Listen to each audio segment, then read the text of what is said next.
Every country on earth at the moment is reforming public education. There are two reasons for it. The first of them is economic. People are trying to work out, how do we educate our children to take their place in the economies of the 21st century? How do we do that? Given that we can't anticipate what the economy will look like at the end of next week, as the recent turmoil is demonstrating. How do we do that? The second, though, is cultural. Every country on earth is trying to figure out, how do we educate our children so they have a sense of cultural identity and so that we can pass on the cultural genes of our communities while being part of the process of globalization. How do we square that circle? The problem is they're trying to meet the future by doing what they did in the past. And on the way, they're alienating millions of kids who don't see any purpose in going to school. When we went to school, we were kept there with a story, which was if you worked hard and did well and got a college degree, you would have a job. Our kids don't believe that. And they're right not to, by the way. You're better having a degree than not, but it's not a guarantee anymore. And particularly not if the route to it marginalizes most of the things that you think are important about yourself. Some people say we have to raise standards as if this is a breakthrough. You know, like, really, yes, we should. Why would you lower them? You know, I mean, I haven't come across an argument that persuades me of lowering them. But raising them, of course we should raise them. The problem is that the current system of education was designed and conceived and structured for a different age. It was conceived in the intellectual culture of the Enlightenment and in the economic circumstances of the Industrial Revolution. Before the middle of the 19th century, there were no systems of public education. Not really. I mean, you could get educated by Jesuits, you know, if you had the money. But public education, paid for from taxation, compulsory to everybody and free at the point of delivery, that was a revolutionary idea.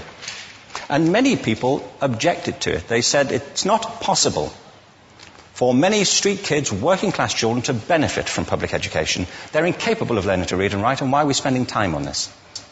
So there's also built into it a whole series of assumptions about social structure and capacity. It was driven by an economic imperative of the time, but running right through it was an intellectual model of the mind, which was essentially the Enlightenment view of intelligence. That real intelligence consists in the capacity for a certain type of deductive reasoning and a knowledge of the classics originally, what we come to think of as academic ability. And this is deep in the gene pool of public education, that there are really two types of people, academic and non-academic, smart people and non-smart people. And the consequence of that is that many brilliant people think they're not, because they've been judged against this particular view of the mind. So we have twin pillars, economic and intellectual. And my view is that this model has caused chaos in many people's lives. It's been great for some. There have been people who have benefited wonderfully from it. But most people have not. Instead, they suffer this. This is the modern epidemic, and it's as misplaced and it's as fictitious. This is the plague of ADHD. Now, this is a map of the incidence of ADHD in America, or prescriptions for ADHD. Don't mistake me here. I don't mean to say there is no such thing as attention deficit disorder. I'm not qualified to say if there is such a thing.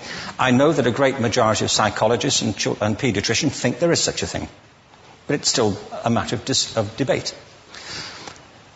What I do know for a fact is it's not an epidemic. These kids are being medicated as routinely as we had our tonsils taken out.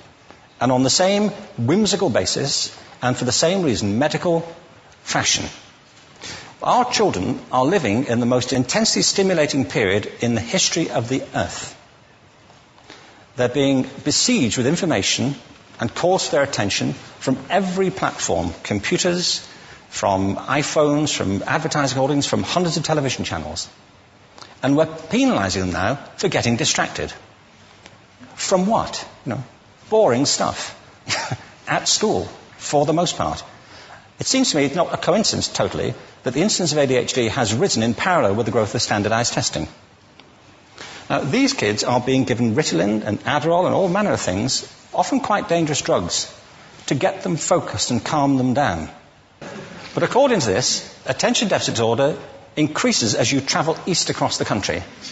People start losing interest in Oklahoma.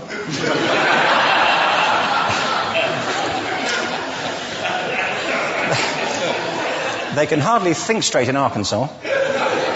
And by the time they get to Washington, they've lost it completely. And there are separate reasons for that, I believe. It's a fictitious epidemic. If you think of it, the arts, and I don't say this exclusively of the arts, I think it's also true of science and of maths, but I say about the arts particularly because they are the victims of this mentality currently, particularly. The arts especially address the idea of aesthetic experience. An aesthetic experience is one in which your senses are operating at their peak, when you're present in the current moment, when you're resonating with the excitement of this thing that you're experiencing, when you are fully alive. An anesthetic is when you shut your senses off and deaden yourself to what's happening. And a lot of these drugs are that. We're getting our children through education by anesthetizing them. And I think we should be doing the exact opposite. We shouldn't be putting them asleep. We should be waking them up to what they have inside of themselves. But the model we have is this. I believe we have a system of education that is modeled on the interests of industrialism and in the image of it. I'll give you a couple of examples. Schools are still pretty much organized on factory lines, ringing bells, separate facilities, specialized into separate subjects. We still educate children by batches. We put them through the system by age group. Why do we do that? Why is there this assumption that the most important thing kids have in common is how old they are? It's like the most important thing about them is their date of manufacture. You know what I mean? Well, I know kids who are much better than other kids at the same age in different disciplines, or at different times of the day, or better in smaller groups than in large groups, or sometimes they want to be on their own. If you're interested in the model of learning, you don't start from this production line mentality. It's essentially about conformity, and increasingly it's about that as you look at the growth of standardized testing and standardized curricula. And it's about standardization. I believe we've got to go in the exact opposite direction. That's what I mean about changing the paradigm. There was a great study done recently of divergent thinking. It was published a couple of years ago. Divergent thinking isn't the same thing as creativity. I define creativity as the process of having original ideas that have value. Divergent thinking isn't a synonym, but it's an essential capacity for creativity. It's the ability to see lots of possible answers to a question, lots of possible ways of interpreting a question, to think what Edward de Bono would probably call laterally, to think not just in linear or convergent ways, to see multiple answers, not one. So, there are tests for this. One kind of cod example would be, people might be asked to say, how many uses can you think of for a paperclip? Well, those routine questions. Most people might come up with 10 or 15. People who are good at this might come up with 200. And they do that by saying, well, could the paperclip be 200 foot tall and be made out of foam rubber? Does it have to be a paperclip as we know it, Jim? Now, there are tests for this, and they gave them to 1,500 people. This is in a book called Breakpoint and Beyond. And on the protocol of the test, if you scored above a certain level, you'd be considered to be a genius at divergent thinking. Okay? So my question to you is, what percentage of the people tested, of the 1,500, scored at genius level for divergent thinking? Now, you need to know one more thing about them. These were kindergarten children. So what do you think? What percentage at genius level? 80. 80, okay. 98%. Now, the thing about this was it was a longitudinal study. So they retested the same children 5 years later, ages of 8 to 10. What do you think? 50? They retested them again 5 years later, ages 13 to 15. You can see a trend here, can't you? Now, this tells an interesting story, because you could have imagined it going the other way, couldn't you? You start off not being very good, but you get better as you get older. But this shows two things. One is we all have this capacity, and two, it mostly deteriorates. Now, a lot of things have happened to these kids as they've grown up. A lot. But one of the most important things that happened to them, I'm convinced, is that by now they've become educated. They've spent 10 years at school being told there's one answer, it's at the back. And don't look.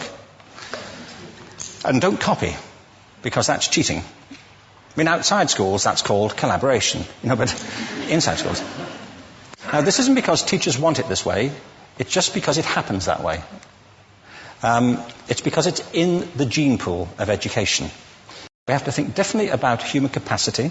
We have to get over this old conception of academic, non-academic, abstract, theoretical, vocational, and see it for what it is, a myth. Secondly, we have to recognize that most great learning happens in groups, that collaboration is the stuff of growth. If we atomize people and separate them and judge them separately, we form a kind of disjunction between them and their natural learning environment. And thirdly, it's crucially about the culture of our institutions, the habits of the institution and the habitats that they occupy.